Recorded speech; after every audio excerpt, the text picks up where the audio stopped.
So, when it comes to the Labour Party, they don't like you. But it's not just you that they don't like, it's also your freedom of speech. Because I was watching this video today from Andy the Gabby Cabby, and honestly, the guy makes a very good point. Because he was talking about people, like similar to himself, that get their message across using social media. And he had one guy in his comments mention that he should probably just stop talking altogether. And it really got me thinking.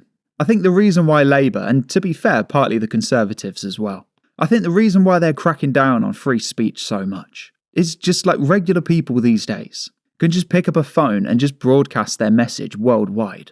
Like there's never been a time in history before where like you've been able to have that much reach. Like Andy the Gabby Cabby, for example, just about to pass 100,000 subscribers.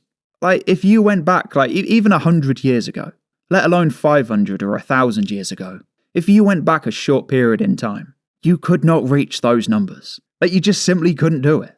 Like even 100 years ago, you'd have to own like the biggest newspaper in circulation.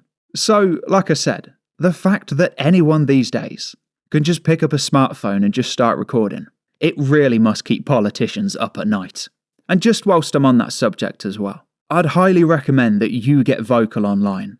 Like whether that's YouTube or Twitter. Just some form of, like, an anonymous account. I know that most of the people these days that you hear, they'll say, oh, you need to get off social media. And they'll say, oh, Keir Starmer's going to arrest you. And they'll say, oh, I need to leave Britain. But, like, you don't need to do any of that. So like I said, all you need to do really is to just start talking about it online. And honestly, you might find yourself with a new hobby.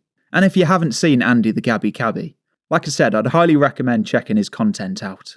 We've spoke quite a few times and he's a really decent person. And thank you for becoming one of the 49,518 subscribers. This country has gone crazy.